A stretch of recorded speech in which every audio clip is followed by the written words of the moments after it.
Halo, selamat datang di channel para pendengar novel.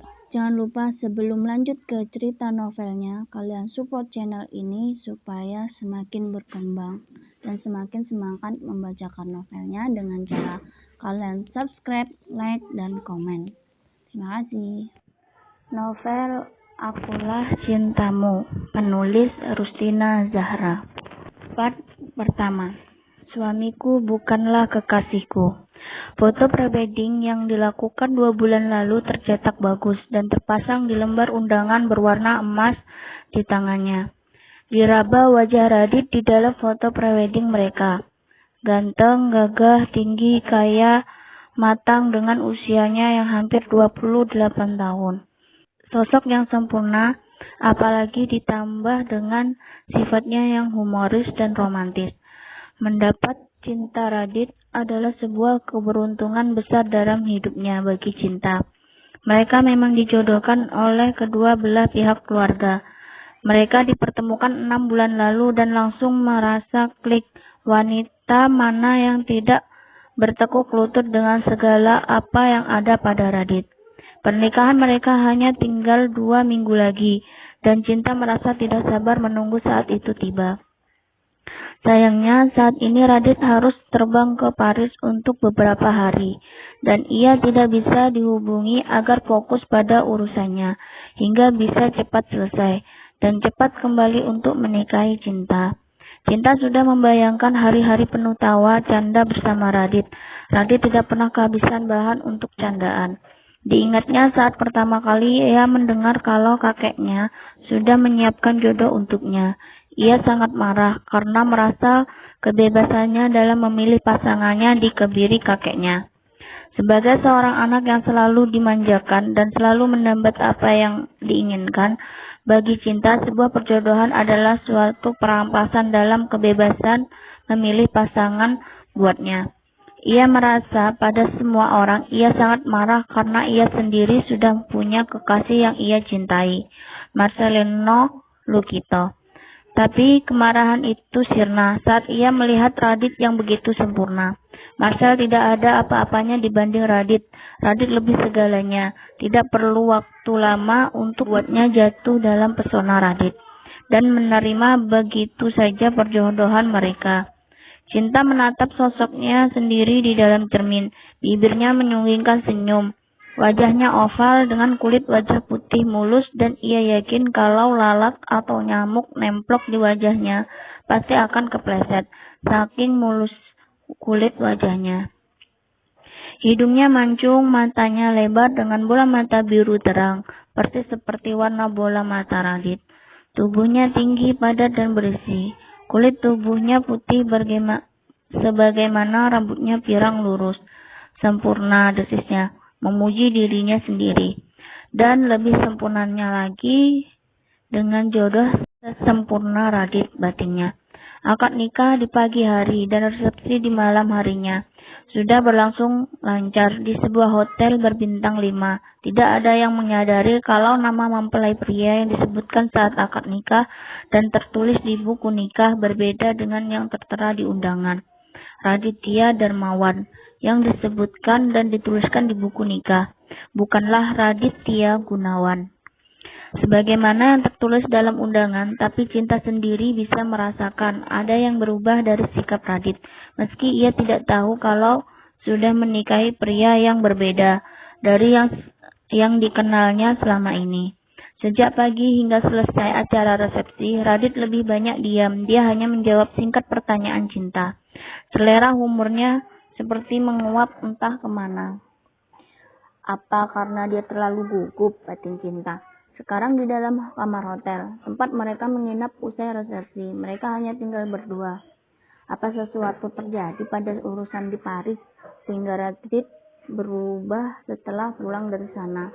Padahal Radit pernah bilang, begitu selesai resepsi, ia akan langsung membawaku naik ke atas ranjang dan tidak akan memberikan kesempatan bangun sampai siang. Tapi pada kenyataannya, begitu masuk ke dalam kamar ini, Radit langsung masuk ke dalam kamar mandi dengan membawa pakaiannya. Cinta masih belum mengerti kenapa Radit bersikap aneh seperti itu. Biasanya di setiap kesempatan pertemuan mereka tidak pernah ketinggalan yang namanya peluk dan cium. Ciuman Radit sangat liar dan selalu menuntut, tapi Cinta masih bisa membatasi diri, hanya sampai ciuman saja. Meski sering sekali Radit hampir hilang kendali, tapi Cinta selalu bisa mengatasinya. Dengan mengatakan ia menyerahkan kehormatannya di malam pertama mereka. Tapi kenapa malam ini Radit justru seperti dia tidak peduli padaku? Apa Radit berniat ingin menggoda? Apa Radit berharap aku meminta? Apa pintu kamar mandi terbuka, Radit keluar dengan baju koko dan sarung di tubuhnya. Mata dan mulut Cinta terbuka karena terpesona dengan tampilan Radit yang baginya tidak biasa. Tanpa bicara sedikit pun, Radit mengambil sajadah dan peci. Tanpa melirik apalagi memandang Cinta yang duduk di tepi ranjang. Masih dengan gaun resepsi, Radit melangkah ke sudut kamar. Ia menggelar sajadah dan memulai sholatnya. Cinta mengerjapkan mata, seakan merasa aneh melihat Radit yang sedang sholat. Di rumahnya, semua orang tertulis beragama Islam di kolom agama di KTP mereka, tapi hanya sampai di situ saja. Tidak ada sholat, tidak ada puasa. Mereka memang berzakat dan sering berdonasi ke panti asuhan atau panti jompo, tapi itu hanya untuk membangun image baik bagi keluarga mereka. Radit sudah menyelesaikan sholatnya dan sudah melipat sajadah yang kemudian diletakkan di atas lengan sofa yang ada di dalam kamar. Kita harus bicara, kata Radit tiba-tiba. Ya, kita memang harus bicara. Ada apa denganmu? Kenapa Mas Radit mendadak berubah? Apakah aku ada berbuat salah? Atau ada yang Mas sembunyikan dariku? Cinta tak tahan lagi untuk tidak mengeluarkan pertanyaan yang dari tadi pagi mengendap di benaknya. Mata mereka bertemu dan Cinta baru menyadari bola mata pria di depannya warnanya tidak seterang birunya bola mata Radit yang dikenalnya selama ini. Tatapannya juga berbeda, tidak ada tatapan menggoda dan penuh kemesuman seperti biasanya. Kamu tidak salah. Tidak ada yang salah. Saya hanya berharap kamu bisa kuat mendengar apa yang akan saya katakan, ucap Radit dengan suara lembut. Selembut raut wajah dan tatapannya.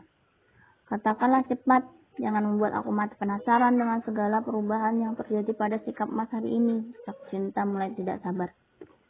Saya bukanlah Raditya Gunawan, kekasihmu. Suara itu sangat pelan tapi bagai petir bagi pendengaran Cinta. Apa maksud Mas? Apa maksudnya? Kalau Mas bukan Raditya Hermawan, lalu Mas ini siapa? Siluman yang menyerupai Mas Radit. Mas ingin menggodaku. Mas, nama saya Raditya Darmawan, biasa dipanggil Dharma. Saya adik kembar Gunawan. Saya adik kembar Guna. Atau biasa kamu panggil Radit. Jawaban pria di depannya membuat mata dan mulut Cinta terbuka lebar. Kepala Cinta menggeleng kuat. Tidak mungkin, Mas Radit dan yang lain tidak pernah menyebut kalau Mas Radit kembar, desis Cinta. Maafkan kami, saya terpaksa menggantikan Guna untuk menikahimu atas kehendak keluarga saya. Pasti kamu bertanya-tanya, kenapa Guna sampai saya yang harus menggantikannya menikah denganmu. Tak ada jawaban dari Cinta dan Dharma melanjutkan ceritanya.